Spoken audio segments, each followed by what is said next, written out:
Jésus.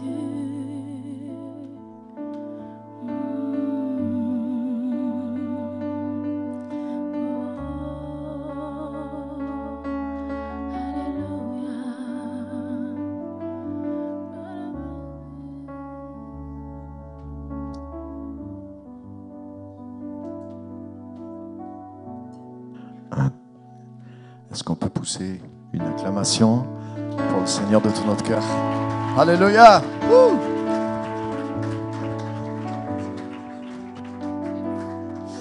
Merci au groupe de louanges. Super. Bonjour à tous, vous allez bien? Bonjour à tous ceux qui sont en ligne. Saint-Éloi-les-Mines, vous allez bien? Wouh! Alléluia! Content de vous avoir ce matin, c'est rare maintenant. Hein? Moi je viens vous voir, mais que vous êtes tous venus nous voir. Merci, c'est super. Alléluia. Je voudrais partager juste quelques pensées avec vous sur l'offrande monétaire. Vous avez vu, je fais que prêcher sur ça, vous allez dire lui. Donc j'ai laissé la place aux autres et j'ai fait le sale boulot. Je voudrais vous montrer 5, c'est un petit message, mais il y a 5 points quand même. Et souvent le message que tu vas entendre, c'est 5 choses que l'offrande va faire pour toi. Mais moi, mon message ce matin, c'est 5 choses que l'offrande ne va pas faire pour toi. 5 choses que l'offrande ne va pas faire pour toi. Parce qu'il y a, on sait, en tout cas, nous, au fil de mes 35 et quelques années de vie dans l'Église, on a appris des choses sur l'offrande. J'ai vu le message sur l'offrande aller dans le bon sens, s'ouvrir, mais un peu dérailler aussi. Donc là, avec le message que je vous donne, je voudrais ramener un équilibre dans le message sur l'offrande. Je voudrais vous donner, et vraiment, c'est vraiment important parce que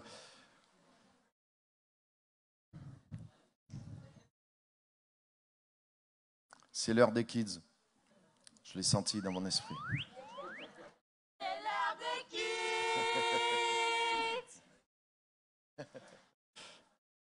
Que Dieu bénisse les moniteurs, les kids. C'est leur dernière journée aussi. Saint-Esprit, renouvelle-les. Sois avec eux.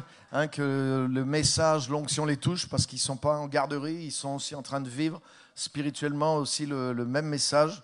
Et il y a tout un ministère qui est en train de s'opérer parmi les enfants, comme vous avez vu, au travers de personnes qui s'y consacrent vraiment. Ce n'est pas une garderie pour éviter aux enfants de nous embêter pendant que nous, on fait les choses importantes. Non, les choses importantes se passent là-bas aussi. Alléluia. On va juste demander l'aide au Saint-Esprit aussi pour nous aussi, qui nous aide comme il aide les enfants, qui nous aide à saisir les choses importantes. Saint-Esprit, merci. Merci parce que tu es en nous, tu es avec nous, tu es au milieu de nous. Et je te remercie de nous donner la capacité de comprendre spirituellement ta parole, de faire tomber aussi tout ce qui est faux, tout ce qui nous empêche de marcher pleinement dans la vérité et dans la puissance et la récompense qui vient de la vérité. Et merci de le faire maintenant sur chacun de nous, de renouveler nos forces, d'être notre intelligence et notre lumière dans ces moments. Au nom puissant de Jésus, Amen. Et Amen. Et merci Saint-Esprit pour ton ministère indispensable. Alléluia. Le seul ministère indispensable, c'est celui du Saint-Esprit. 5 choses que l'offrande ne fera pas pour toi. Pourquoi je donne ce message? Parce qu'aujourd'hui, il y a quelque chose de faux un peu qui ressort avec l'offrande. En fait, c'est pas forcément dans les détails de l'offrande, mais c'est dans la manière générale de traiter l'offrande. On est en train de faire le don d'argent dans l'Église, qu'on appelle l'offrande. Quelque chose avec une vision comme de l'Ancien Testament, comme une vision du sacrifice ou de l'offrande de l'Ancien Testament. Et là, il y a quelque chose qui n'est pas juste du tout. Parce que l'offrande dans l'Ancien Testament, c'est souvent une offrande pour tes péchés, c'est souvent une offrande pour te rendre agréable à Dieu, c'est souvent une offrande pour t'approcher de Dieu. Et on ne peut pas du tout, même symboliquement, on ne peut pas comparer ça avec le don d'argent. Ce qui doit être comparé à cette offrande de l'Ancien Testament, c'est Jésus. C'est Jésus, l'offrande pour nos péchés. C'est Jésus qui nous a acquis l'approbation de Dieu. Et il faut faire attention parce que sinon on retombe dans les erreurs du Moyen-Âge du catholicisme, hein, où par l'argent on pensait expier ses fautes, etc., etc., etc. Et des fois, je vous garantis que je vois le message des fois qui dévie et qui est pas loin d'arriver ça. Donc je voudrais vous donner cinq choses que l'offrande ne fera pas pour toi. Donc la première des choses, c'est que nous ne... Ça me fait rire tout seul. La première des choses, moi j'aime bien tuer les vaches sacrées. Et les barbecuer après. Donc la première des choses, c'est que nous ne gagnons pas l'approbation de Dieu par l'offrande de notre argent. Ça, faut bien se mettre ça dans la tête. Nous ne gagnons pas l'approbation de Dieu par l'offrande de notre argent. Encore heureux. C'est Jésus qui nous a acquis l'approbation de Dieu par son sacrifice.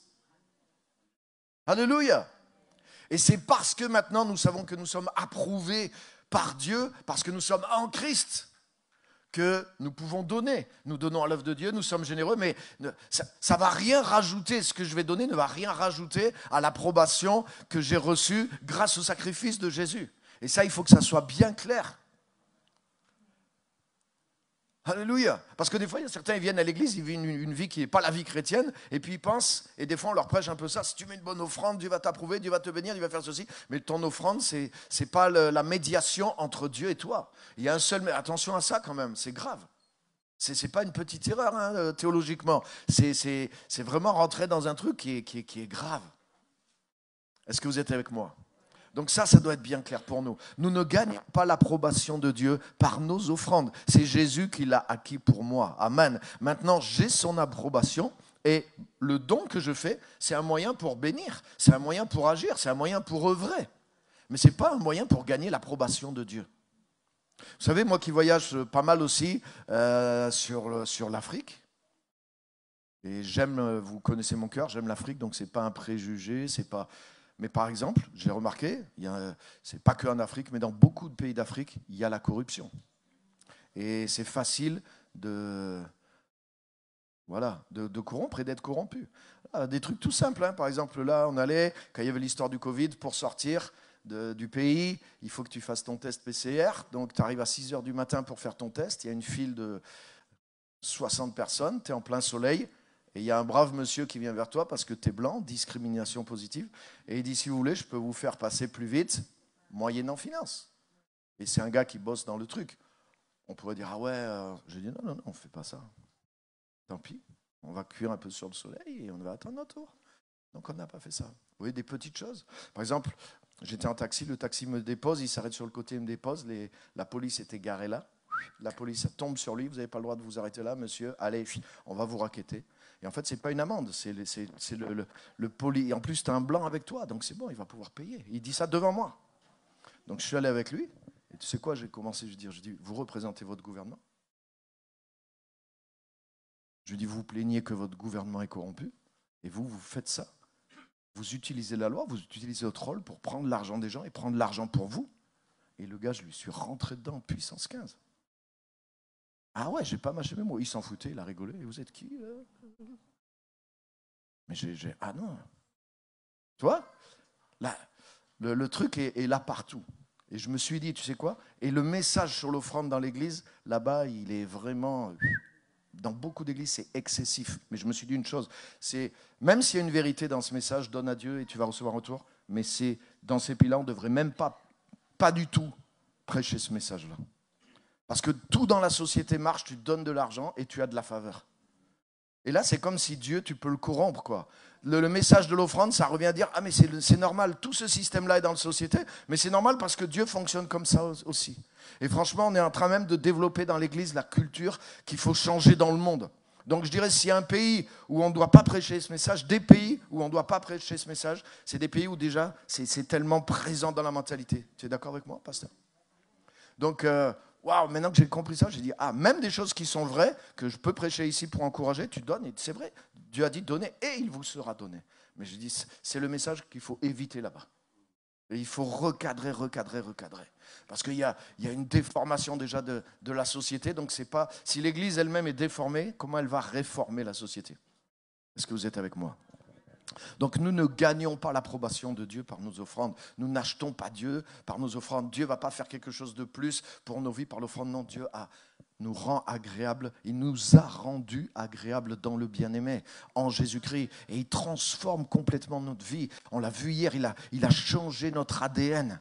Nous étions ténèbres, nous sommes devenus lumière dans le Seigneur. Et c'est à cause de ça, j'ai l'approbation de Dieu. J'ai été justifié une fois pour toutes par le sang de Jésus. J'ai été sanctifié, la Bible dit, par l'offrande du corps de Jésus. Par l'offrande, la véritable offrande qui change mon statut devant Dieu. C'est pas celle de mon argent, même si je donnais des millions. C'est l'offrande de Jésus-Christ. Et nous avons été rachetés de notre vaine manière de vivre, non pas à cause de l'or et de l'argent, mais à cause du sang précieux de Christ, qui a été discerné dès avant la fondation du monde comme un agneau précieux et sans tache. Attention de ne pas ramener les choses à ce niveau-là, c'est incomparable. Amen. Wow. Alléluia. Deuxième chose, nous n'obtenons pas la bénédiction en donnant. Aïe, aïe, aïe. Ah ben oui, mais c'est tellement prêché. Nous n'obtenons pas la bénédiction en donnant. Qu'est-ce qui m'a obtenu la bénédiction? C'est Jésus. La Bible dit, il a été fait malédiction. Jésus a été fait malédiction. Galates 3,13. Pour que la bénédiction d'Abraham s'accomplisse, même dans les païens qui croient et qui s'en sont remis à Jésus-Christ. Si je suis béni, ce n'est pas parce que je donne. C'est à cause de ce que Jésus a fait pour moi. Et parce que je suis béni, je donne. Vous êtes avec moi? Je ne donne pas pour faire venir une bénédiction. Non, Jésus est venu et il m'a béni. Je suis béni en lui. Éphésiens 1,3. Béni soit Dieu, le Père de notre Seigneur Jésus-Christ, qui nous a bénis de toute bénédiction dans les lieux célestes en Jésus-Christ. Si tu es né de nouveau, tu es né dans la bénédiction. Peut-être tu ne le sais pas. Mais c'est ton droit d'aînesse, tu es né dans la bénédiction. Tu es béni en Jésus-Christ. Et maintenant, c'est ta mentalité qui doit changer. Tu dois apprendre à voir que tu es béni, à fonctionner en tant que personne qui est bénie. Et puisque je suis béni et que Dieu m'a béni, je peux donner. Alléluia. Mais je ne donne pas dans le but, si je donne, si je fais ça, je ne suis pas dans un calcul pour déclencher la bénédiction, pour créer de la bénédiction, pour recevoir la bénédiction. Non, j'ai la bénédiction. Et ce n'est pas mon argent, ce n'est pas mon don qui crée, qui déclenche la bénédiction. C'est Jésus qui a déclenché la bénédiction. J'étais dans la malédiction. Et Jésus lui-même a été fait malédiction pour que je sois fait bénédiction. C'est écrit Galates 3, 13 et 14. Donc ton argent n'a rien à voir là-dedans. Alléluia. Bien sûr, l'argent, comme je disais, Dieu le voit maintenant pour nous les enfants de Dieu comme une semence. Donc quand je sème, effectivement, ça peut porter des fruits. Mais c'est parce qu'il y a la bénédiction de Christ que ça va porter des fruits, que ça peut multiplier. Mais ce n'est pas le fait de semer qui déclenche la bénédiction. C'est que la bénédiction qui est sur moi par Jésus-Christ bénit ma semence. Mais ce n'est pas la même chose que de croire si je donne, je crée la bénédiction, c'est moi, par mon don, qui crée la bénédiction, qui produit la bénédiction. Non, non, non, non. Si Jésus n'était pas venu, tu pourrais semer autant que tu voudrais, tout ce que tu sèmes ne pousserait pas. Tu aurais des ronces et des épines, c'est ça la malédiction. Mais Jésus est venu, c'est lui qui a porté la couronne d'épines.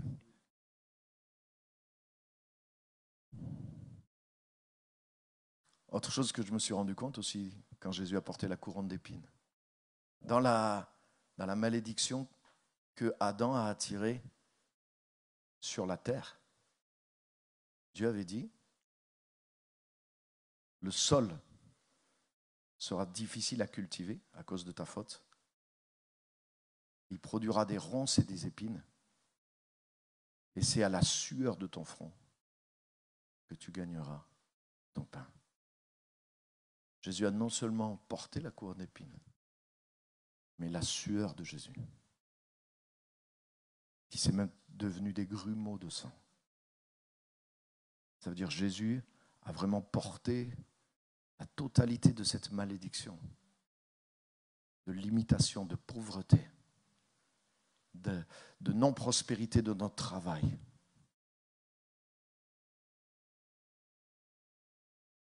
La bénédiction ne remplace pas le travail. La malédiction, c'était sur la pénibilité du travail. C'est-à-dire que Adam allait travailler dur pour ne pas avoir grand-chose. C'est ça la malédiction. Donc Jésus est venu enlever ça. C'est-à-dire que tu vas continuer à travailler et à travailler dur, mais Dieu va bénir ton travail. Donc ton travail va fructifier. C'est ça la malédiction que Jésus a envoyée. Mais la bénédiction, ça ne veut pas dire que tu ne travailles pas. Parce qu'au départ, avant le péché, l'homme travaillait. Et le travail était une bénédiction pour lui. Ça aussi, il y a besoin d'un petit recadrement. Est-ce que vous êtes là? Point suivant. Donc tu n'obtiens pas la bénédiction en donnant. C'est Jésus qui a acquis la bénédiction. Et maintenant, nous manifestons avec foi que nous sommes bénis et nous bénissons. Nous agissons en tant que personnes bénies et qui sommes des bénédictions. Je donne parce que j'ai la bénédiction. Je suis conscient que j'ai la bénédiction. Si je ne suis pas conscient que j'ai la bénédiction, je dis, ouais, si je donne ça, peut-être, et que le mois prochain, j'ai rien, il faut que je fasse attention quand même. Tu vois, je ne vis pas dans la foi. Mais quand je sais que je suis béni à cause de Christ, mais j'ose donner avec foi, j'ose agir avec foi. Et je ne fais pas ça pour déclencher. C'est pas une... Au contraire, c'est la conséquence, parce que je sais que j'ai la bénédiction. Alléluia. Jésus a été fait malédiction pour que je sois fait bénédiction. Autre chose aussi, tout ce que je vous dis, je ne dis pas ça juste comme ça, c'est tous des trucs que j'ai entendu prêcher. Et je mets en court-circuit. Nous ne brisons pas la malédiction de la pauvreté en donnant. Tu l'as entendu ça aussi, je suis sûr. C'est-à-dire en donnant, je vais briser là, en donnant avec un montant bien sûr. C'est-à-dire si tu donnes 100 €, non, ça ne marche pas. Mais si tu donnes 1000 €, là tu vas briser la malédiction de la pauvreté. Et si tu donnes 5000, là tu rentres dans le futur club des millionnaires. Donc, non. C'est qui a brisé la malédiction ? Ce n'est pas le montant d'argent que je mets dans la boîte. Mais vous vous rendez compte, en réalité, par rapport à la vérité de la Bible, le décalage là ?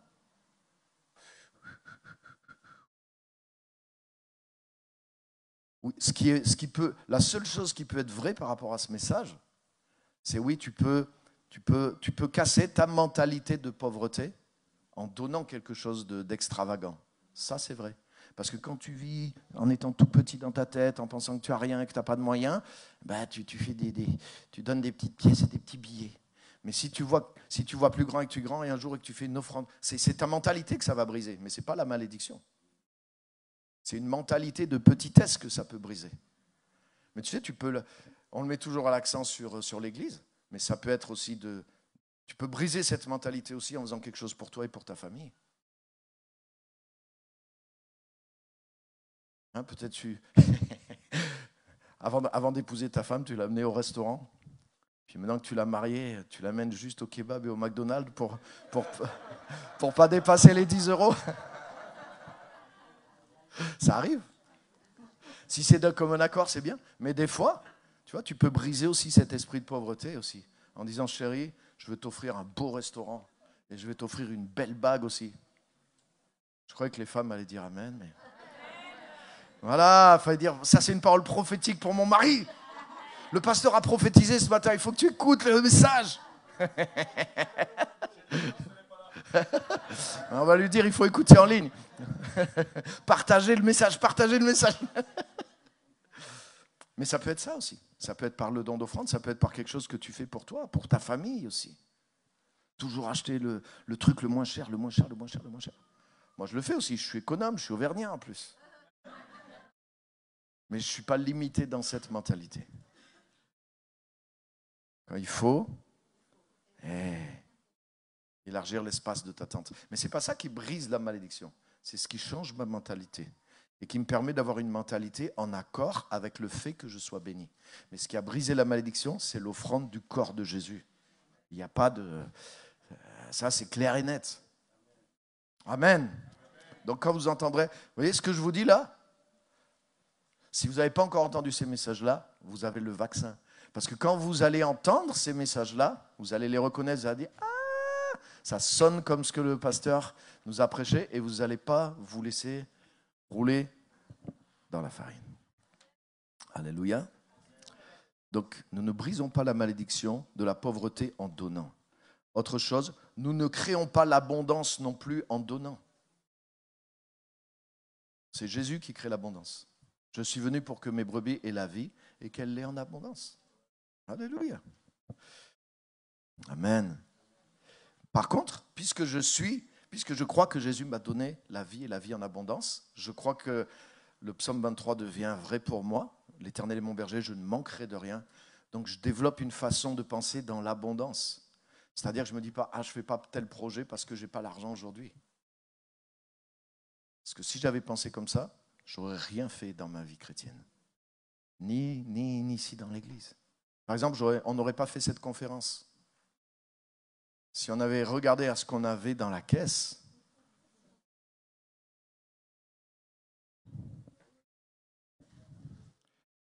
on aurait dit non. C'est pour ça que le salut se trouve dans le grand nombre de conseillers, c'est écrit dans les proverbes, mais il faut trier tes conseillers quand même pour qu'ils aient la foi. Parce que si j'avais partagé l'état des finances à l'église et j'aurais demandé est-ce qu'on fait la conférence, tout le monde aurait dit non, il ne faut pas faire la conférence. J'aurais dit voilà, la conférence, ça va coûter. Vous savez combien ça coûte là, la conférence? C'est 6 000 €. Ouais. Le budget là, de cette conférence, et pourtant on ne paye pas la salle, toutes les équipes là qui sont bénévoles, on essaie de. On n'est pas dans l'extravagance, mais le budget de cette conférence, c'est 6 000 €. Et ce qu'on avait en caisse, c'était en dessous de zéro. Ouais.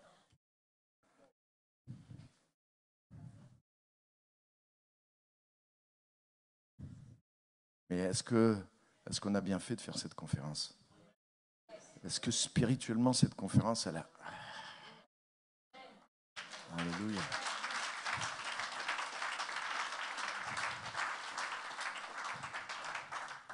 Est-ce qu'on n'a pas eu au moins une centaine de personnes dans cette conférence régulièrement? À l'aise. Mais s'il y a 100 personnes qui viennent et qui donnent 50 €, on est à 5 000 €. On couvre pratiquement les frais. Mais au jour d'aujourd'hui, on en est encore loin. Par contre, si je viens dans une conférence comme ça, qui est gratuite, je suis béni, etc., j'ai un minimum d'argent chez moi et je donne que 5 € dans l'offrande, c'est de l'avarice. Ah oui. Même si tu as que 500 € par mois, par rapport à Dieu, par rapport à ce que tu reçois, ça veut dire que tu ne crois pas vraiment à la parole. Il y en a pour tout le monde dans le message. Hein? Alléluia! Non, la mentalité d'abondance, elle me vient parce que je sais que Dieu m'a béni. Je sais que je suis dans l'abondance. Et je sais que Dieu va pourvoir. Je sais que cette conférence va être pourvue. Alléluia. Amen. Et voilà, je ne vais pas aller plus loin. Alléluia. Je ne veux pas trop rentrer dans le truc. Je ne veux pas vous faire peur. Je veux pas vous... Nous ne créons pas l'abondance en donnant. Jésus a créé l'abondance en se donnant. Mais nous agissons dans une mentalité de foi et d'abondance parce que nous comptons sur cette abondance. La dernière chose, nous ne donnons pas pour recevoir le nécessaire. Dieu a déjà fait de nous une source de bénédiction. Je ne donne pas en essayant de... si je donne, c'est ça qui va pourvoir à mon nécessaire. Non. Dieu va m'aider. Dieu va m'ouvrir les portes pour que je travaille, pour que je gagne, pour mon nécessaire. Et Dieu va me bénir, même si ça prend du temps, même si c'est pénible. Même je crois dans ce que Dieu va faire pour moi pour que je puisse avoir le nécessaire. Parce que je sais que je suis béni et que je suis une source de bénédiction. Alléluia. En tant que source de bénédiction, une chose que j'ai comprise aussi, c'est que il faut que ça coule. Ça veut dire que si financièrement ça ne coule pas de moi, mais c'est moi qui n'utilise pas la source, c'est moi qui fais tarir la source. C'est là qu'est le pouvoir de l'offrande. Je suis une source de bénédiction, mais il faut que je libère cette source.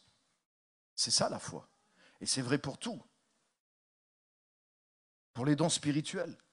Il ne faut pas attendre que tout arrive sur toi. C'est en commençant d'agir.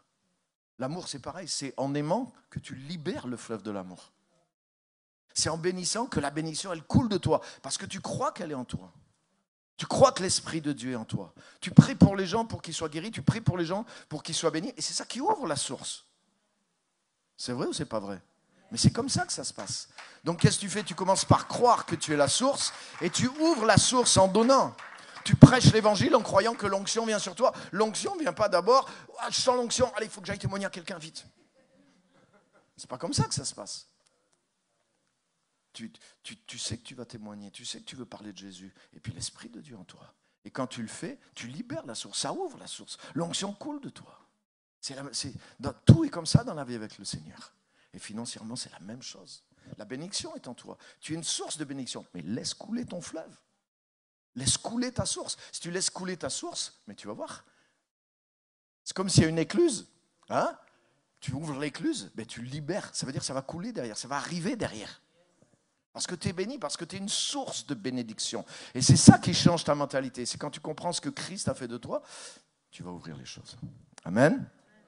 Amen. Donc on va faire l'offrande maintenant. Sachant ces choses, hein, étant dans l'équilibre. Alléluia. Merci pour cet applaudissement puissant. Donne-moi un bon applaudissement.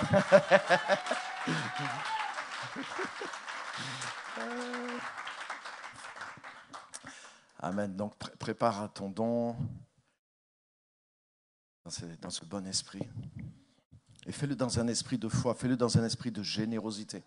Ça ne va pas te donner des bons points au ciel, ça ne va pas te rendre agréable à Dieu. Jésus a déjà tout fait pour toi.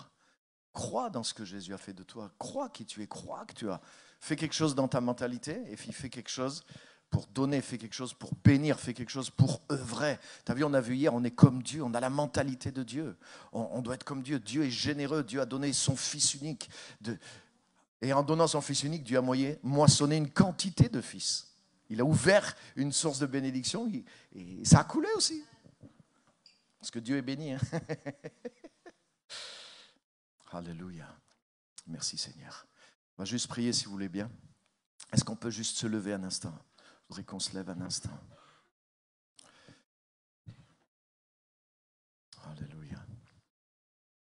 Seigneur, merci parce que tu es vraiment un Dieu vivant et vrai. Merci parce que ta parole est pleine de sagesse et pleine de vie, pleine de puissance. L'évangile est vrai. Seigneur, la bonne nouvelle est vraie. Jésus est vraiment venu nous libérer, Seigneur, de la malédiction, et de la malédiction de la pauvreté aussi. C'est réel, c'est vrai. Et il nous a bénis. Nous sommes une source de bénédiction.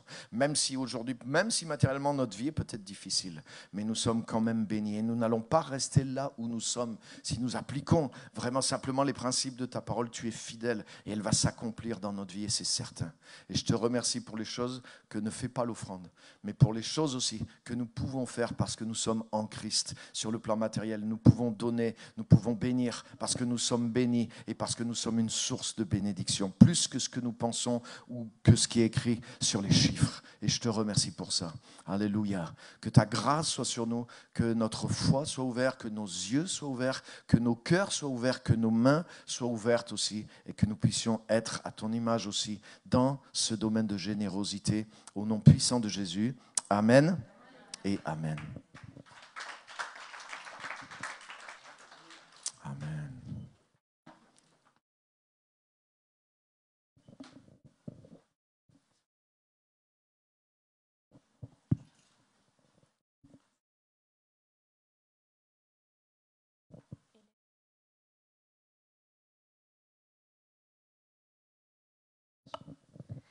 Amen, merci pasteur pour ce message. C'est bien de recadrer, reposer de bonnes bases. On va passer à la suite du programme. On vous a promis 2 orateurs ce matin, 2 orateurs de poids. Et on va démarrer avec le premier. On va accueillir, il est déjà intervenu pendant la conférence, donc vous le connaissez, je n'ai pas besoin peut-être de le représenter. Et puis bon, voilà, on est un peu en famille maintenant, au bout de 3-4 jours de conférence, voilà, on se connaît.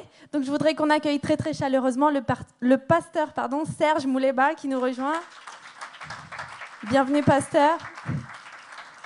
Bonjour.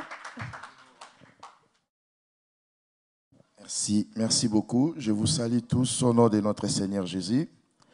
Je suis content de me retrouver encore et je bénis Dieu qui m'a fait grâce d'être là dans ces grands rendez-vous. C'est vrai que quand le pasteur m'a appelé depuis là où j'étais à 8000 km pour m'en parler, j'ai dit, bon, je viens de prendre mes vacances. J'étais déjà sur Clermont, mais envoie quand même l'invitation, je vais essayer.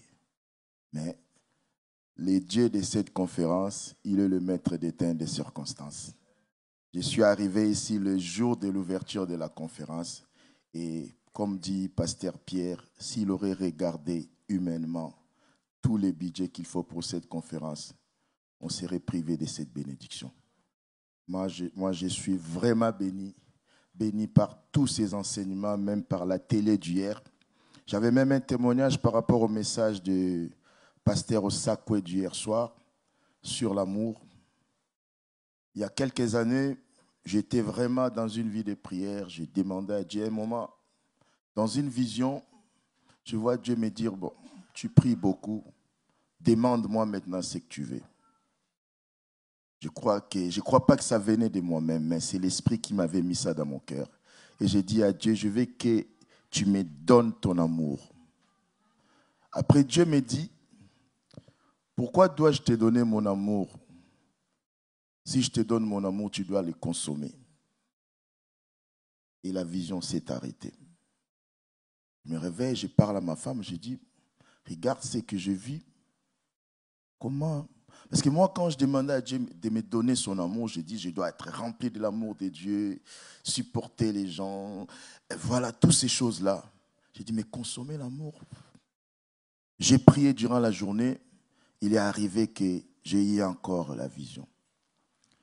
Et Dieu me répond, si je te donne un plein de carburant dans ta voiture, tu vas le consommer comment? J'ai dit en roulant. Elle dit, voilà la réponse, comment consommer mon amour. C'est en donnant mon amour aux autres. Dans le principe du monde, plus tu amasses, plus tu t'enrichis. Mais dans le principe du royaume, plus tu donnes, plus tu reçois. Pareil même pour ce que le pasteur a dit sur les offrandes. Plus tu donnes, plus tu en reçois. J'ai expérimenté la grâce de Dieu, en tout cas en écoutant les pasteurs aujourd'hui, ça m'a encouragé, ça m'a encore édifié dans des folies des fois que nous faisons, mon épouse et moi. On a organisé, il est arrivé, ça c'est un témoignage pour vraiment appuyer ce que le pasteur a dit. L'année dernière, en 2022, on s'est constitué une bonne somme, on a dit, bon, on va acheter un bien. Finalement, il y a un esprit qui me dit, ce n'est pas pour vous, c'est pour Dieu. Vous savez, on veut bien être dirigé par l'esprit, mais quand l'esprit ne nous parle pas dans le sens de nos pensées, on cherche des confirmations. Mais quand c'est dans le sens de nos pensées, on dit oui et amen. J'ai dit non, quand même, on est des parents. On doit aussi quand même avoir des projets, réaliser nos projets. À deux fois, j'ai essayé. En dernière minute, il y a toujours quelque chose qui cloche pour que nous puissions signer les contrats, tout ça là. Après, j'ai dit à ma femme, j'ai dit, je vais te dire une vérité, chérie, voilà.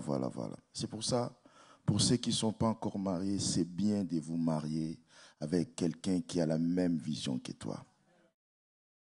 Si c'était une autre femme, elle allait me dire, chérie, c'est la folie. Dieu ne nous interdit pas d'avoir des biens, d'avoir une propriété. Il m'a dit, chérie, je suis avec toi, je marche avec toi. Je ne vous dis pas les budgets qu'il y avait. Les budgets qu'il y avait pour cette conférence-là, Pasteur Pierre Lessé, ce n'est pas quelqu'un comme moi qui peut l'organiser. Je l'ai organisé qu'avec ma femme. Vous savez, moi, quand je fais des choses comme ça pour Dieu, j'évite de parler des chiffres. J'avance au fur et à mesure. On est là, on nous dit pour les panneaux publicitaires, il nous faut autant de milliers d'euros. Ok, je signe, je donne. La prochaine étape, c'est quoi? Et c'est comme le pain qu'on distribue. Hein. Au fur et à mesure, on distribuait le pain. On s'est rendu compte que la corbeille ne se vidait pas. Mais je peux vous dire que combien de gens sont bénis au Congo par rapport au ministère des pasteurs Pierre. Combien de gens, quand je les rencontre même dans la rue, ils viennent me dire « Merci, pasteur ». Combien des églises, des grandes communautés sont bénies. Pour faire court, on a vidé nos économies, même pas un an. Toujours par les canaux de cette conférence, il y a quelqu'un qui m'a vu à la télé, la pub qu'on faisait passer avec Pasteur Pierre et les autres. Il a dit, mais je vous connais, je vous ai connu quand on était au collège, tout ça. Moi, je dis, ok. Il voulait me voir, je l'ai vu vite fait. Après, la personne m'appelle. En tout cas, je suis trop en galère. Si tu peux m'aider, je lui donne. Même pas 2 semaines. La personne m'appelle encore. Tu sais, en tout cas, c'est trop galère. Si tu peux même m'aider pour que mon épouse puisse commencer même un petit commerce. Je lui parle au téléphone. J'ai dit non, en tout cas, ça c'est abusé quand même. Après, ma femme me dit, chut, je désactive le micro. Ma femme me dit, pendant qu'il te parle, la voix de Dieu me dit, n'hésite pas à faire tout ce qu'il te demande. J'ai dit, allô, bon, il n'y a pas de souci, je prêche dimanche à telle église, suis-moi là. La personne est venue, je lui ai donné. 1 mois après, presque, la personne m'appelle pour me dire, je connais un frère qui est aussi un serviteur de Dieu, qui vend son bien à tel prix. Je vais voir la personne. Je n'avais pas ces montants-là parce que je venais de faire des grandes dépenses par rapport à la conférence. Mais j'accepte quand même de voir la personne. Il me dit, ah, c'est vous, vous avez déjà prêché dans notre communauté. Ok. Alors pour vous, je baisse les prix. Ok. Nous signons les contrats. Moi, je viens ici. La Pentecôte de l'année, je ne sais pas si c'était quel événement. Je viens, je savais que j'aurais cette somme-là. Je ne peux pas vous dire comment j'ai réuni cette somme-là. Mais le Dieu qui ne reste débiteur des personnes a fait que la limite qu'on m'avait donnée était arrivée. Mais la personne m'a dit, ce n'est pas grave, je vous donne encore 1 mois. Mais j'ai réuni tout. On a fait finalement ce qu'on devrait faire, mais avec moins que ce qu'on devait donner. Alléluia. Comme il a dit le pasteur, ce n'est pas le fait de donner qui brise la malédiction de la pauvreté, mais le fait de donner brise notre mentalité de la pauvreté. Tu vas commencer à croire que même si je n'ai que ces 100 €, si je donne, je suis à l'aise, je sais que Dieu est illimité. Au fur et à mesure, mais bien aimé, il n'y a rien qui nous encourage comme les résultats. Celui qui a peur de donner, il n'a pas encore vu les résultats. Mais quand on voit les résultats, on sait que j'ai l'habitude, même si je n'ai que ça, je donne. Dieu fait toujours, il est le maître des temps, des circonstances pour que je puisse avoir. Alléluia. Acclamons Dieu pour les offrandes que nous venons de donner. Merci Seigneur. Je remercie parce que je n'aurai pas l'occasion de les faire solennellement. Je remercie Pasteur Pierre, le leader de cette église, ainsi que tous les serviteurs, tous les membres de cette communauté, déjà pour l'invitation et pour votre accueil. On a été, en tout cas, très bien accueillis, moi personnellement. Même si avec ma dent qui a été enlevée, ça m'empêche de bien manger. Mais hier, je me suis forcé, je mangeais les haricots là, c'était trop bon, avec les riz. N'en parlons même pas, les jus de gingembre, des bissars. Moi, j'aime les choses naturelles, c'est très bien. En tout cas, que Dieu se souvienne de vous. Et pour aujourd'hui, je vais parler d'être dirigé par l'Esprit. Mais être dirigé par l'Esprit, ça ne nous garantit pas une paix, une réussite à tout. Parce qu'on peut sortir des conférences comme ça, on écoute aussi réellement la voix de Dieu, mais quand finalement nous rencontrons les contraires sur notre chemin, ça peut nous mettre des doutes. On va lire la parole de Dieu, on va voir un grand homme de Dieu, Élie, dans 1 Roi 17, du 1er verset au 16e verset. Je vais lire rapidement. Élie le Tishbite, l'un des habitants des Galades, dit à Akab, L'Éternel est vivant, les dieux d'Israël dont je suis le serviteur. Il n'y aura ces années-ci ni rosée ni pluie, sinon à ma parole. Et la parole de l'Éternel fut adressée à Élie en ces mots. Pars d'ici, dirige-toi vers l'Orient et cache-toi près du torrent des Kérites, qui est en face du Jourdain. Tu boiras de l'eau du torrent et j'ai ordonné aux corbeaux de te nourrir là. Ils partirent et firent selon la parole de l'Éternel et il alla s'établir près du torrent des Kérites, qui est en face du Jourdain. Les corbeaux lui apportaient du pain et de la viande le matin et du pain et de la viande le soir, et il buvait de l'eau du torrent. Mais au bout d'un certain temps, le torrent fit à sec, car il n'était point tombé de pluie dans le pays. Alors la parole de l'Éternel lui fit adresser en ces mots. Lève-toi, va à Sarepta qui appartient à Sidon et demeure là. Voici, j'y ai ordonné à une femme veuve de te nourrir. Il s'éleva et il alla à Sarepta. Comme il arrivait à l'entrée de la ville, voici, il y avait là une femme veuve qui ramassait du bois. Il l'appela et dit, va me chercher, je t'ai pris un peu d'eau dans un vase, alors enfin que je boive. Et elle alla en chercher. Il appela de nouveau et dit, apporte-moi, je t'ai pris un morceau de pain dans ta main. Et elle répondit, l'Éternel, ton Dieu, est vivant. Je n'ai rien de cuit. Je n'ai qu'une poignée de farine dans un pot et un peu d'huile dans une cruche. Et voici, je ramasse 2 morceaux de bois, puis je rentrerai et je préparerai cela pour moi et pour mon fils. Nous mangerons, après quoi nous mourrons. Et lui dit, ne crains point, rentre, fais comme tu as dit, seulement prépare-moi d'abord avec cela un petit gâteau et tu me l'apporteras, tu en feras ensuite pour toi et pour ton fils. Car ainsi parle l'Éternel, les dieux d'Israël.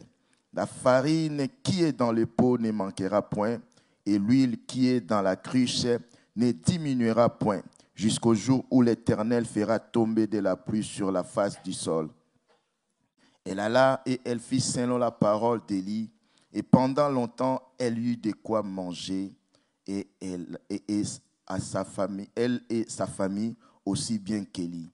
La farine qui était dans le pot ne manquant point, et l'huile qui était dans la cruche ne diminua point, selon la parole que l'Éternel avait prononcée par Élie. Alléluia. Bien-aimés, ces récits, quand j'ai médité ça ce matin, ça m'a beaucoup parlé et ça a un peu bousculé certaines mentalités, certaines cultures, surtout du XXIe siècle et de l'Occident dans ma tête. Élie, c'est un grand prophète. Il y a eu vraiment beaucoup de mouvements, beaucoup d'infidélité du peuple d'Israël qui s'est penché plutôt chez les idoles, plutôt chez Dieu. Et Dieu a fait apparaître Élie. Élie est arrivé. Élie a dit, je vais vous montrer les dieux d'Israël que vous avez abandonnés et plus puissants que vos idoles là. À ma parole, il n'y aura plus de pluie. Et il n'y avait plus de pluie. Dieu dit à Élie, va vers les torrents des Kérites. Toi, tu seras épargné. Toi, je vais te nourrir par un corbeau. Déjà là, Élie qui était israélite, le corbeau, c'est un animal impur. Dieu aurait pu choisir la colombe. Alléluia. C'est pour vous dire que n'enfermons pas Dieu dans la religion. N'enfermons pas Dieu dans nos idées, dans nos mentalités préconçues. Dieu peut te diriger vers un corbeau. Nous pouvons voir, mais comme les disciples de l'époque, ils disent, mais comment Jésus peut accepter qu'une femme prostituée vienne à ses pieds? Alléluia. Mais c'est le parfum de cette femme prostituée qui a embaumé prophétiquement le corps de Jésus. Et bien aimé, on dit que c'était le parfum le plus cher. On estime aujourd'hui le prix de ces parfums au salaire SMIC d'une année. Mais cette femme, son SMIC, il avait d'où? Quel était son métier? Le plus vieux métier. avec l'argent duquel il a acheté ces parfums-là. Alléluia. Les corbeaux qui viennent s'occuper des noms de Dieu. Ne jugeons pas par rapport à certaines mentalités. Dieu peut faire ce qu'il veut. Dieu n'est pas lié dans nos pensées, dans nos têtes. L'argent qui a acheté ces parfums-là, ça provenait d'où vous et moi, nous le savons. Cette femme n'avait pas d'autre revenu que le revenu de sa prostitution. Mais Jésus a dit aux gens, cette femme a embaumé d'avance mon corps. Comment le maître saint, plus que saint que lui n'a pas, il peut accepter ça. Mais nous aujourd'hui, nous pouvons juger les hommes de Dieu par rapport à certaines choses. Alléluia. Et nous pouvons aussi, par rapport à certaines idées limitées, rejeter certaines choses. Non, non, non, je ne peux pas accepter une telle personne par rapport à la vie qu'il mène. Non, non, non, je ne peux pas. Oui, ça m'est arrivé dans ma vie d'agir tel. De juger les gens à leur apparence, de juger par rapport à leur vie. Alors que Dieu peut envoyer les gens vers vous. L'amour, comme on nous a parlé hier, peut transformer les gens. Alléluia. Non seulement les corbeaux la nourrissent, mais bien aimé, quand on est dirigé par Dieu, ça demande 3 choses. Le dynamisme, l'adaptabilité et la fidélité. Quelqu'un qui est dynamique, c'est quelqu'un qui se laisse coordonner ou connecter à un mouvement. L'un de l'appellation du Saint-Esprit, que ce soit en hébreu, roua, ou en grec, pneuma, c'est souffle ou vent. Quand le vent vient souffler, il faut se laisser emporter. Les bateaux à voile, se laisser emporter par le vent. Tout ce qu'ils devaient faire, c'est orienter leur voile pour que le vent puisse les pousser dans la bonne direction. Nous sommes comme des bateaux à voile. Nous devons avoir l'adaptabilité, c'est de savoir, maintenant le vent est de tel côté, du nord au sud. J'essaie d'adapter mes voiles pour que le vent me ramène là. Alléluia. Dieu a donné une direction à Élie. Il a dit à Élie, va au torrent de Kérit. Là, Élie était tranquille. Il mangeait à sa faim. Les prophètes qui étaient cachés par Abdias, là, mangeaient du pain sec avec de l'eau. Il faut être là où Dieu veut et au moment où Dieu veut. Alléluia. Sinon, tu vas manger le pain sec avec l'eau. Mais Élie, il n'a pas cherché à se cacher nulle part, mais il est resté attendant la direction de Dieu. Dieu lui a dit, va vers les torrents de Kérit. Alléluia. Il a été bien nourri. C'est pour cela que ça demande le dynamisme et l'adaptabilité. Mais la Bible dit, au bout d'un temps, les torrents fit sec. Vous savez, si c'était moi, pas vous, hein, moi, j'allais commencer à gêner Dieu, que les torrents puissent de nouveau couler, que les torrents puissent de nouveau couler. Et nous sommes comme ça quand les torrents ne coulent pas. Dieu, où es-tu? Pourquoi tu ne m'as pas abandonné? Le Saint-Esprit, la direction, c'est un souffle, c'est un vent. Il faut se laisser aller. C'est-à-dire, quand il bouge, il t'amène dans une autre direction. Il faut avoir l'adaptabilité de pouvoir aller dans cette direction-là. Des fois, nous restons au torrent de Kérit, mais en même temps, nous sommes en train de prier. En même temps, nous disons, est-ce que c'est vraiment Dieu qui m'avait parlé par le pasteur Osakwe? Oui, c'est Dieu qui avait parlé. Sauf que toi, tu n'as pas l'adaptabilité. Tu restes au torrent de Kérit et tu meurs. Abraham était dynamique et avait l'adaptabilité. Dieu lui a dit, va sur la montagne, tu vas m'offrir ton fils Isaac. Il arrive sur la montagne. Dieu lui dit, non, Abraham, n'avance pas les couteaux vers ton fils. Il y a un bélier à côté. Pas vous, hein? Encore moi. Si c'était moi, j'allais dire non. Dieu m'avait dit de sacrifier Isaac. Pas vous. Vous, je sais que vous avez l'adaptabilité. Vous êtes dynamique. Non, chérie. Est-ce que tu crois vraiment que c'est Dieu qui t'a parlé? Parce que moi, Dieu m'avait parlé clairement que tu vas sacrifier ton fils Isaac. Et tu vas sacrifier Isaac Alors que Dieu voulait que tu ailles à la montagne avec Isaac pour sacrifier les béliers. Quand on n'a pas l'adaptabilité. Même dans la vision, on nous a parlé hier ici dans la télé avec Pasteur Pierre de notre mission. C'est-à-dire, Dieu peut te dire, va à Clermont, parce que de Clermont, il faut aller à Lyon. Mais toi, tu arrives à Clermont, c'est le moment d'aller à Lyon, mais toi, tu dis non, moi, c'est Clermont que Dieu m'avait parlé. Alléluia. Cela demande d'avoir une vie de connexion avec Dieu à travers la prière. Qu'est-ce qui a fait qu'Abraham pouvait savoir? Le même Dieu qui m'a dit, va à la montagne sacrifier Isaac, c'est le même qui me dit maintenant, n'avance pas la main vers ton fils, regarde à côté, il y a un bélier. Mais déjà, si tu n'écoutes pas, avance pas la main vers ton fils, tu ne pourras pas regarder le bélier à côté. Alléluia. Combien ne regarde pas les béliers, reste focalisé sur Isaac et tue Isaac et finalement il commence à pleurer.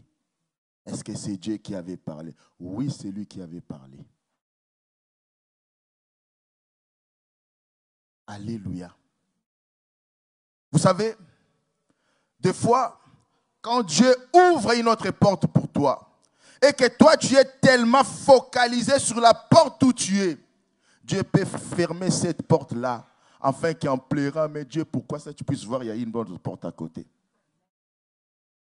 Il y a des épreuves, des difficultés que Dieu laisse que ça t'arrive pour qu'en cherchant sa face, qu'il puisse te dire, mais la porte ici et le temps est déjà dépassé, il y a l'autre porte pour toi.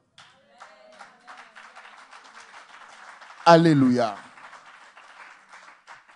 Il faut garder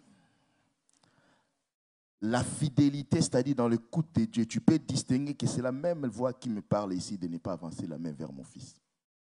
Mais cela, tu ne peux le garder que dans des moments de connexion, le temps de prière avec Dieu.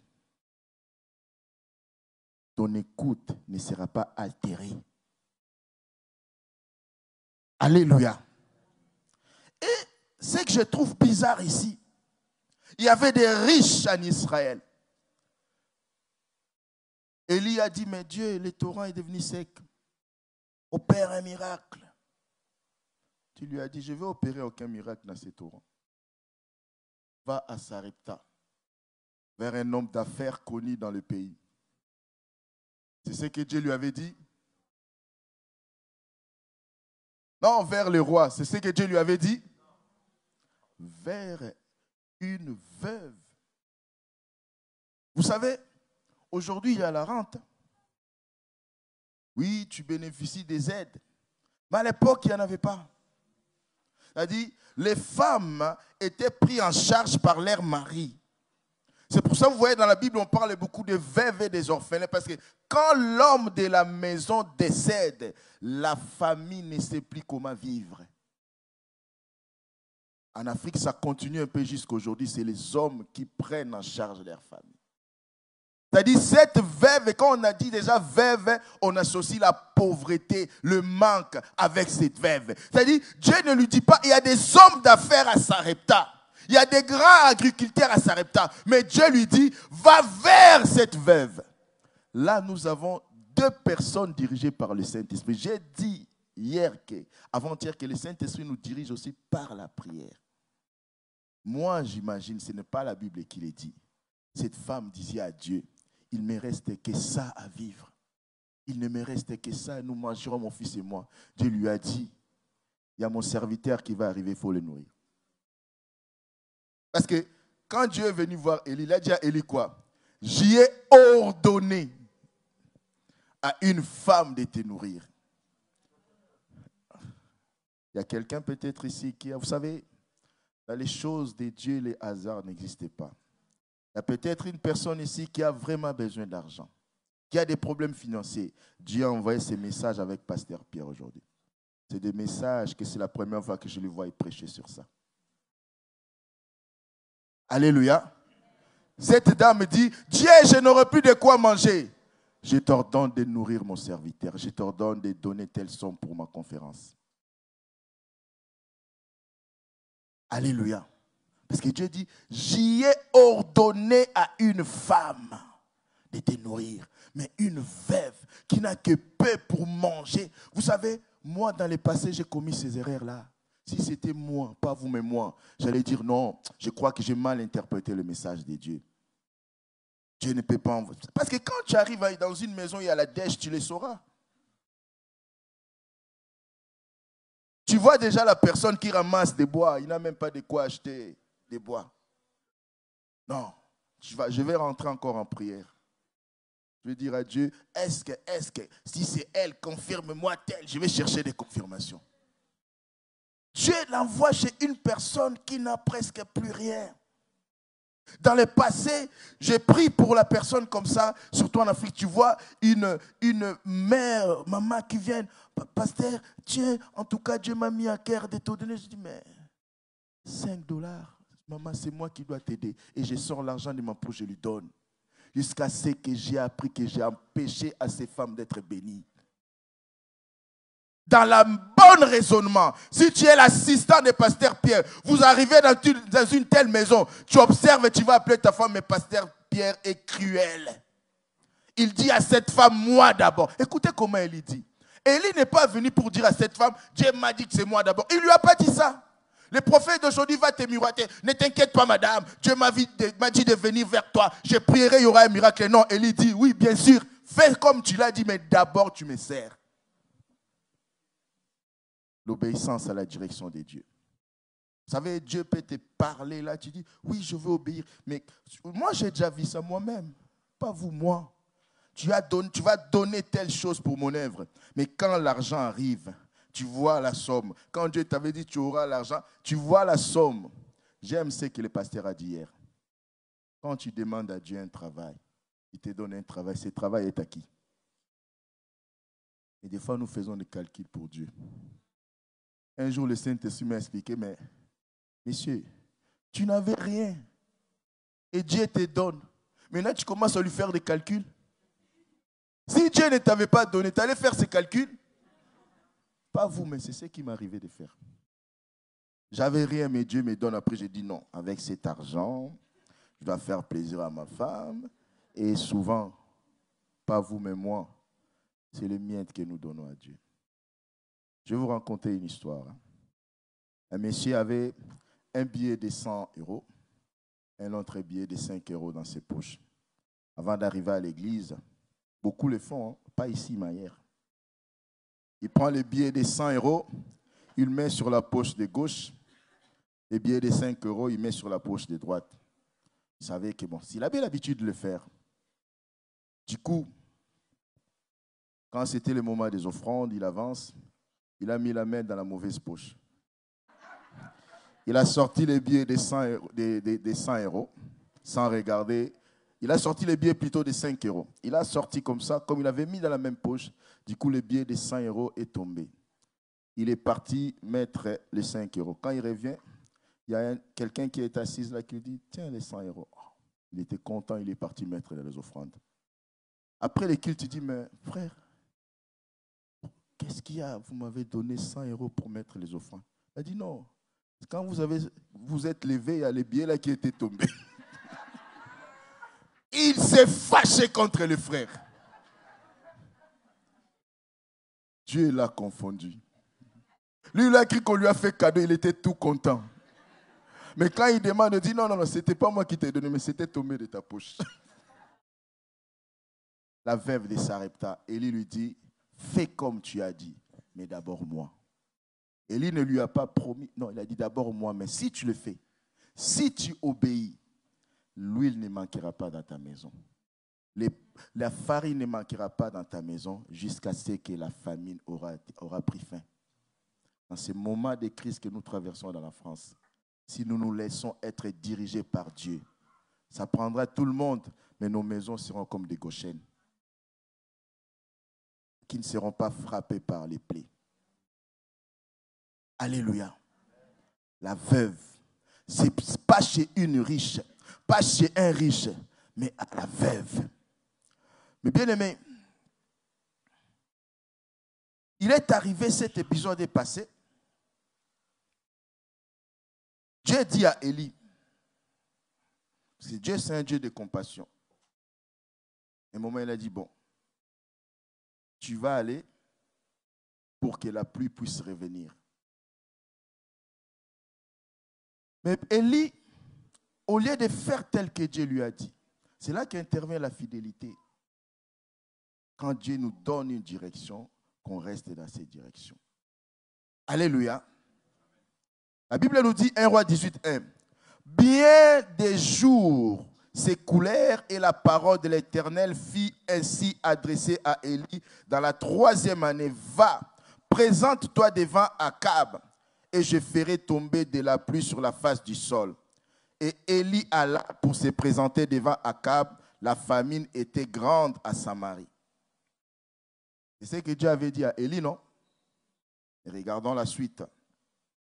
Au verset 17. À peine Akab aperçut-il Élie, il lui dit, est-ce toi qui jettes les troubles en Israël? Élie répondit, je ne trouble point Israël, c'est toi au contraire et la maison de ton père, puisque vous avez abandonné les commandements de l'Éternel et que tu es allé après les Baals. Fais maintenant rassembler tout Israël auprès de moi à la montagne des Carmel et aussi les 450 prophètes des Baals et les 400 prophètes d'Astraté qui mangent à la table de Jézabel. Est-ce que c'est ce que Dieu avait dit à Élie? Alléluia. Nous aimons bien, il a démontré la puissance sur le mont Carmel, mais ce n'est pas ce que Dieu lui avait dit. Vous savez, le miracle ne signifie pas que Dieu approuve. Il a dit à Moïse, prends la verge, mais tu parleras au rocher. Moïse a frappé au rocher. L'eau a jailli parce que c'était la volonté de Dieu dans sa compassion de donner l'eau à son peuple. Mais Dieu lui a dit, tu ne m'as pas honoré. Est-ce que le peuple savait ce que Dieu avait dit à Moïse en secret, que tu ne m'as pas honoré? Non. Le peuple a vu l'eau. Oh, quel miracle. Élie, Dieu lui dit, va vers Akab pour que la pluie puisse revenir. On nous a parlé de l'amour. Les actes que nous faisons pour Dieu, nous devons le faire par amour. Alléluia. Quel que soit le comportement d'Akab et Jézabel, même les prophètes de Baal et d'Astraté méritaient l'amour d'Élie. Alléluia. Va devant Akab pour lui dire qu'il y aura l'eau. Non, lui il vient. Rassemble-moi maintenant tous les prophètes là, qui sont ici à Clermont-Ferrand, qui mangent à ta table. Et lui vient voir le peuple et dit au peuple, on va voir, on va faire ça. La démonstration. Jusqu'à quand vous allez pencher entre les idoles et Dieu? On va faire ça. Et si le feu descend, alors c'est lui là qui sera le véritable Dieu. Le peuple dit, oui, c'est là. Il y voulait quoi? La reconnaissance. Quand nous suivons une direction de Dieu, ne nous attendons pas à la reconnaissance des humains. Alléluia.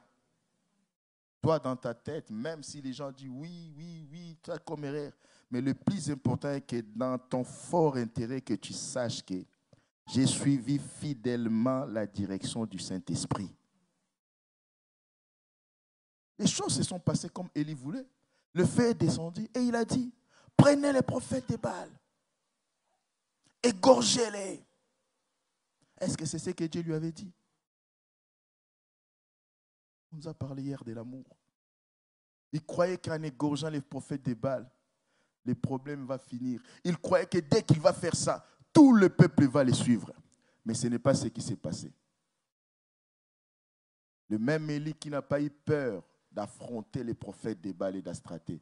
Mais quand Jézabel a dit que le Dieu me punisse si je ne fasse pas de lui ce qu'il a fait de mes prophètes, Élie a eu peur. Vous verrez, si vous lisez les Écritures, vous verrez que Élie était dans la dépression. Le peuple ne lui a pas suivi comme il espérait, malgré la démonstration de puissance. Des fois, nous sommes blessés même à l'église. Pas ici, Maillère. Je fais des choses pour avoir la reconnaissance des pasteurs Pierre. Le pasteur Pierre ne voit pas ça. Ce n'est pas de la faute du pasteur Pierre, mais parce que Dieu fait cela, parce qu'il veut t'enseigner quelque chose. J'ai eu tel problème, ils ne sont pas venus me voir. Ah bon? Toi, tu viens à l'église pour les hommes, tu seras déçu. Si je viens pour Christ, je ne cherche, même ce que je fais, je travaille au protocole, je fais la nourriture durant la conférence, je donne mon offrande ici, je le fais pour Dieu. Vous savez, quelqu'un qui vient vraiment pour Dieu, on peut même lui dire, moi j'ai vu des gens être frustrés parce qu'on lui a dit, tu n'as pas bien prêché, il se fâche. Mais dans mon cœur, je sais que c'est ça mon niveau. Dieu sait combien je me suis donné à méditer la nuit pour avoir les messages là que toi tu minimises. C'est ça le plus important pour moi.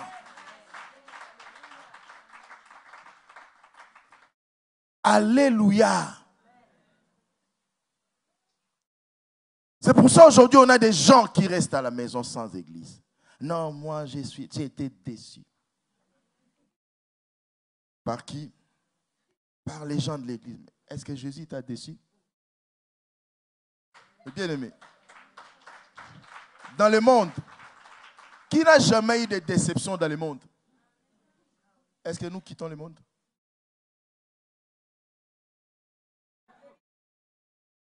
Il y a trop de faux en ce moment. Il y a trop de faux. Et nous aimons bien des prédicateurs qui sont là à dénoncer les autres parce qu'ils sont super sérieux. Ouais, il y a des pasteurs qui nous acclamons. Voilà les messages qu'il faut. Voilà les messages qu'il faut. Ah, il y a trop de faux. Il y a beaucoup. J'ai regardé dernièrement, là, la gendarmerie est descendue dans une maison. On a trouvé beaucoup de faux billets d'euros. J'étais tant un billet de 100 euros, la vraie fille.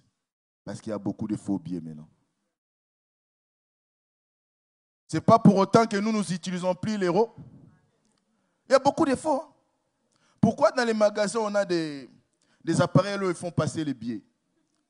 Parce que, non, on cherche des raisons parce que nous ne sommes pas là pour Dieu, mais pour la reconnaissance des hommes. Élie voulait cette reconnaissance. Dieu lui a donné une direction, mais il a voulu faire cette direction de sa manière. Vous savez, si j'ai un verre d'eau ici, mettons un verre de... Tu vois, Papa Charles le fait. Il prend les jus de gingembre et les jus de bissap, il mélange. Est-ce qu'on a les jus de bissap ou les jus de gingembre dans ces verres-là? On a le mélange. Est-ce que tu auras le même goût? Alléluia. Dieu me donne une direction. Moi, j'essaie de le faire à moitié ou j'essaie de rajouter autre chose dans la direction de Dieu. Je ne suis pas dans la direction de Dieu. La fidélité. En grec, le même mot pistis qui veut dire la foi veut dire aussi la fidélité. Alléluia. Élie a fui la peur. La Bible nous dit, 1 Roi 19:1, Akab rapporta à Jézabel tout ce qu'avait fait Élie et comment il avait tué par l'épée tous les prophètes. Jézabel envoya un messager à Élie pour lui dire, que les dieux me traitent dans toutes les rigueurs, si demain à cette heure je ne fais pas de ta vie ce que tu as fait de la vie de chacun d'eux. Au verset 3, la Bible nous dit, Élie voyant cela, s'éleva et s'en alla pour sauver sa vie. Les gars n'ont pas eu peur d'être en face des forces mystiques, en face du roi lui-même, mais il a eu peur seulement de la parole de la femme du roi. En plus, elle était amoindrie parce que tous les prophètes sur qui elle comptait, Élie les a égorgés. Mais bien aimé, quand tu te mélanges dans la direction que Dieu te donne, il y a d'abord la soif de reconnaissance. Parce que, pourquoi tu te mélanges? Parce que toi, tu t'entends, c'est que Dieu t'a donné comme direction, ce n'est pas assez. Tellement que tu veux la démonstration, tellement que tu veux la reconnaissance, tu dois rajouter autre chose. Pourquoi? Parce qu'il y a la peur aussi. Quand nous ne sommes pas totalement dans la direction de Dieu, nous connaissons les stress. Nous connaissons la peur. J'ouvrais une parenthèse pour les jeunes célibataires mariés. Vous savez, je parle souvent avec les jeunes. Je prends plaisir à exercer un ministère auprès des jeunes. En ce qui concerne la relation aujourd'hui avec les réseaux sociaux, permettez-moi les termes, il y a une obsession au mariage. Et je ne dirais même pas une obsession au mariage, mais une obsession à la cérémonie des mariages. Parce que la cérémonie des mariages, c'est une chose. Vivre la vie de couple, c'est une chose aussi. Les gens sont prêts à faire des sacrifices pour avoir la plus belle cérémonie, mais ne sont pas prêts à faire des sacrifices pour maintenir la vie de couple. Tu parles des fois aux jeunes, elle est focalisée à la cérémonie, elle ne veut pas rater cette cérémonie. Telle chose, est-ce que vous avez déjà rangé? Non, mais. Et là, tu vas lui dire, est-ce qu'il est chrétien? Oui, il n'a pas une église, mais tu sais, pasteur, il croit en Dieu. Hein?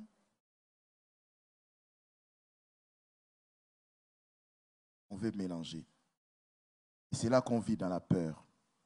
On est stressé. Est-ce qu'il va changer? Est-ce qu'elle va changer?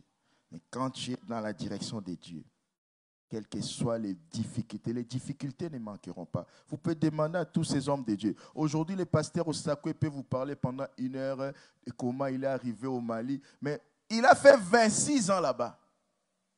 Mais dans 26 ans, peut-être plus de la moitié, il était en train de se chercher. Il a connu des combats. Il a connu des oppositions. Alléluia.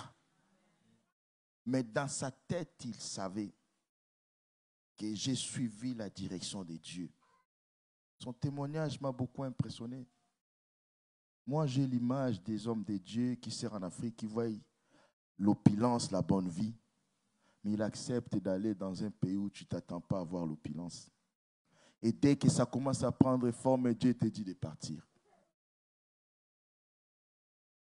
Vous savez, humainement, tu vas dire, non, ce n'est pas Dieu qui parle. Parce que à la sueur de mon front, j'ai fait des choses maintenant qui a le fruit. Oui, Dieu peut permettre que tu fasses pour que les autres puissent manger le fruit. Il a dit à ses disciples quoi? Vous allez moissonner ce que vous n'avez pas sémé. Si toi, on t'accorde de moissonner ce que tu n'as pas sémé, accepte aussi que tu puisses s'aimer pour que les autres moissonnent. Alléluia. On mélange la direction que Dieu nous donne. Nous ne trouverons jamais la paix ni l'épanouissement si nous mélangeons la direction que Dieu nous donne. Dieu vient voir Élie. Il lui dit, que fais-tu ici? Que fais-tu ici?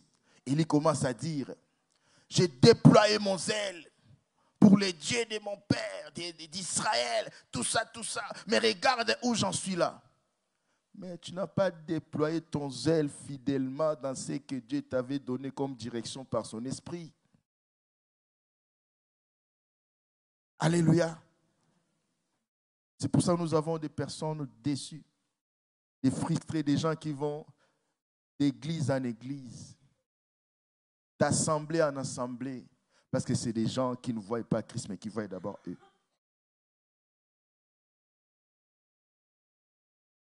Alléluia. Nous ne décevons pas Christ.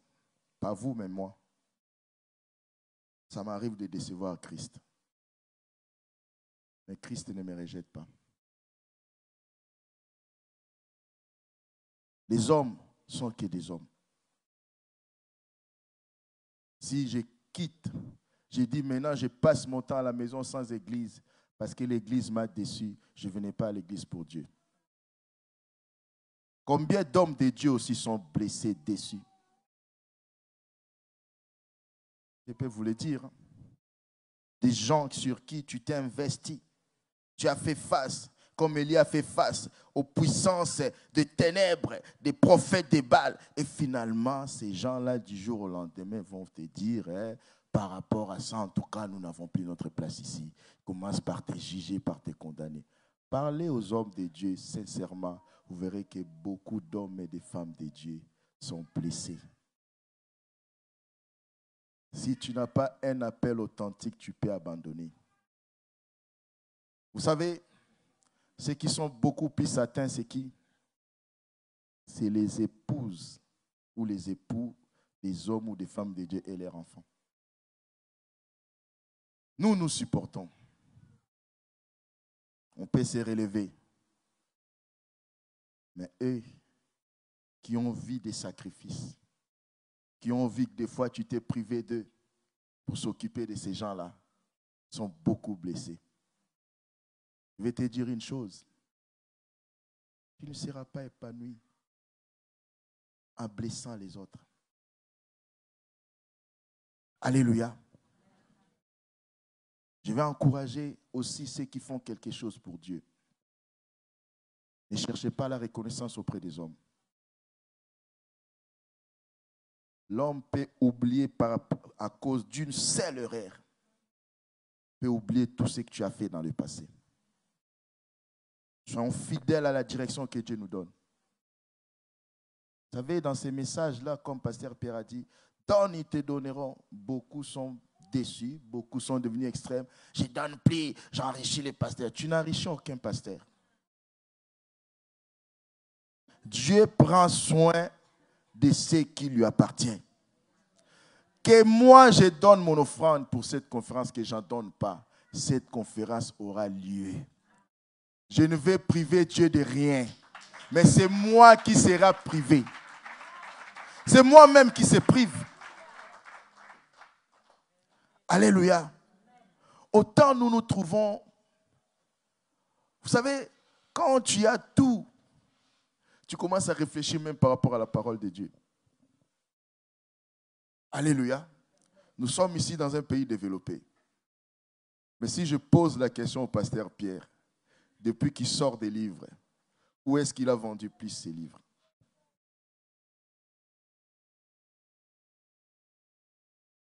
Dans les pays où les SMIC, c'est 100 €. Mais quelqu'un se permet, parce qu'on a dit, si tu achètes 3 livres, je t'en donne 4, de dépenser 30 €. Et mais quand tu vois ces gens-là, quelques temps après, ils te disent, pasteur, j'avais vu les miracles de Dieu. Comment va pasteur Pierre? Ah, ces livres-là, j'ai vu les miracles de Dieu. Je n'avais pas de travail, j'ai eu des travail. Parce qu'ils n'ont pas de réflexion. Nous, on a la sécurité sociale. On a les pôles emploi. C'est pour ça qu'on réfléchit. Demande à pasteur Pierre, des gens qui viennent comme ça, je suis malade. Tu as envie de lui dire, mais tu as consulté un médecin. Mais il ne peut pas, il n'a rien. Son seul espoir, c'est le mec que vous allez l'imposer.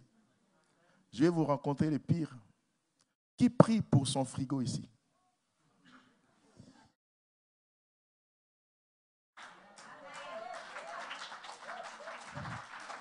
Vous avez des garanties, hein? J'ai garantie, extension des garanties jusqu'à 5 ans. Je réfléchis. Est-ce qu'on réfléchit même?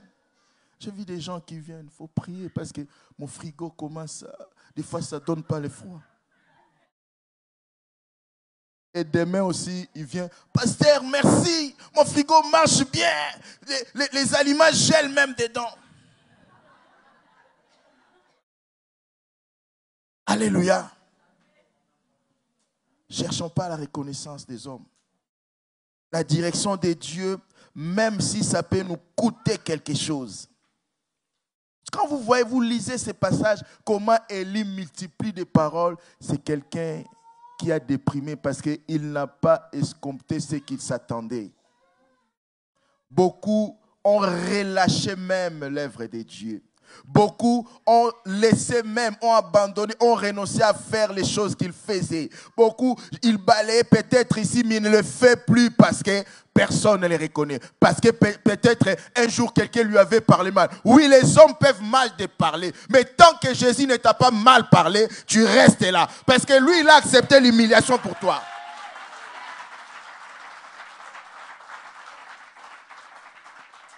J'ai vu des gens venir, j'ai prié, Dieu m'a dirigé ici à l'église. Mais la même personne demain, ah non, je ne suis plus là-bas, les choses qui se passent là-bas. Ah, tu es sûr que c'est Dieu qui t'avait dirigé ici? Alléluia. Je vais encourager ceux qui servent Dieu, que ce soit ici, que ce soit sur Internet. Tant que tu es conscient que tu es dans la direction de Dieu, même si les hommes te critiquent, même si les hommes ne sont pas reconnaissants de ce que tu fais, le Dieu qui voit dans les secrets, il voit avec quelle motivation tu le fais. Vous savez, merci Seigneur.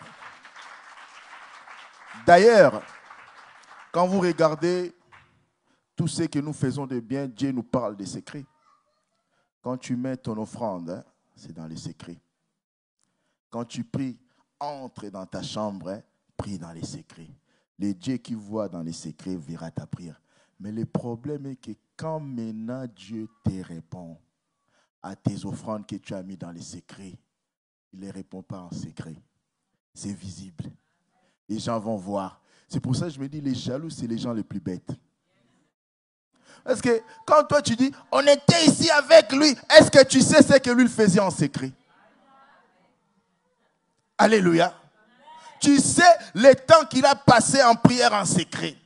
Tu sais, vous savez, tu peux toujours apporter quelque chose à l'homme de Dieu ou à l'œuvre de Dieu. Tu peux passer ton temps en secret à prier pour lui. Mais quand Dieu écoute cette prière, les gens sont bénis par son ministère. Dieu te répondra. Il ne sait même pas que tu pries pour lui. Moi, j'aime bien les gens qui viennent. Oui, pasteur, tu sais, moi, j'ai prié pour toi. Non, je n'ai pas besoin de ça. C'est le Dieu qui exauce la prière, qui a besoin de savoir que tu pries réellement pour moi.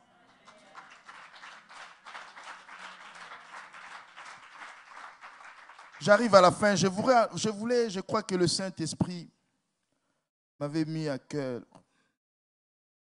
d'encourager quelqu'un. Quand je vois que Dieu vient demander à Élie au verset 9, la parole de l'Éternel lui fit adresser en ces mots. Que fais-tu ici, Élie? Est-ce qu'il était dans la bonne direction? Et pourtant, il y a eu des miracles en Mont Carmel. Il y a eu la démonstration de la puissance. Alléluia. J'ai fait beaucoup de choses dans cette église. Il n'y a pas la reconnaissance. De qui tu cherchais la reconnaissance? Alléluia. La Bible nous dit quoi? C'est lui qui fait des choses pour chercher que les hommes le voient. Il a déjà réussi sa récompense. Tu t'attends que Dieu fasse quoi? Parce que tu voulais la reconnaissance, que les gens voient, c'est toi qui fais ça. Tu as déjà reçu ta récompense. Quelles que soient les blessures, on en connaîtra quand on suit la direction de Dieu. Mais nous devons être consolés que j'ai agi fidèlement en suivant la direction de l'Esprit. Quand Dieu me donne une direction, je ne le fais pas à moitié et je ne fais pas plus que ce que Dieu m'a dit de faire. Parce qu'un verre à moitié, même si on rajoute de l'eau, ça reste un verre à moitié. Alléluia. Nous pouvons nous lever pour prier, s'il vous plaît.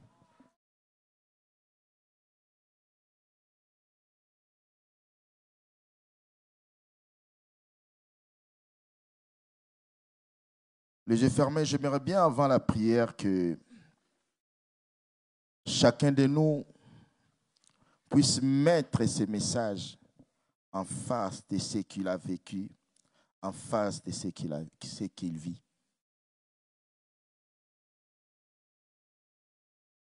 Le problème est que Élie n'avait pas de compte à rendre au peuple.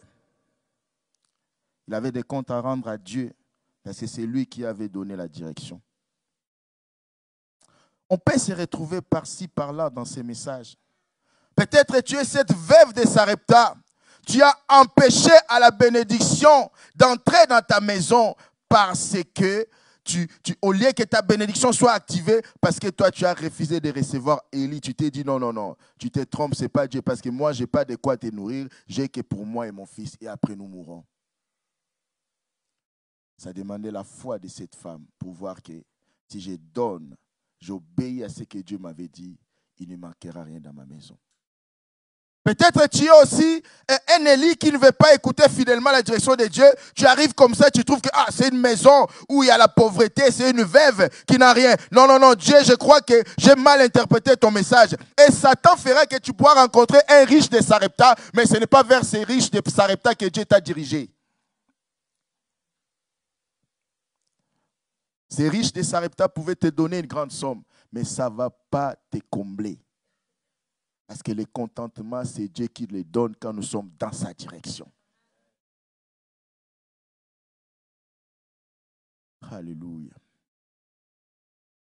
Tu as voulu en faire plus que ce que Dieu t'avait dit parce que tu voulais la reconnaissance des hommes.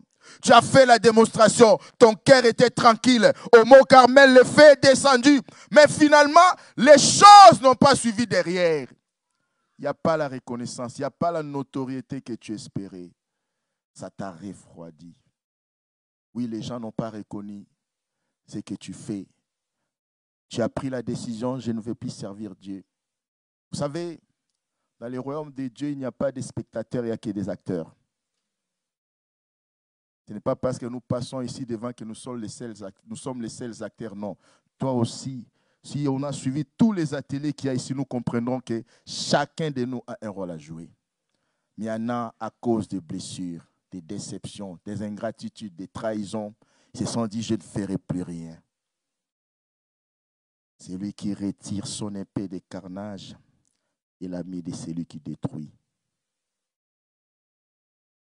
Tu as vu peut-être ton père, ta femme, ou ton mari, ou ton enfant, ton fils ou ta fille subir l'ingratitude. Tu as été blessé, tu t'es dit c'est fini, je me retire. Mais est-ce la direction que Dieu t'a donnée? Je ne sais pas en quoi tu t'es situé dans ces messages, mais je laisse chacun de nous dans son cœur. Chacun de nous a un cas particulier qui lui est propre. Tu puisses parler à Dieu. Que ton cœur parle à Dieu. Alléluia.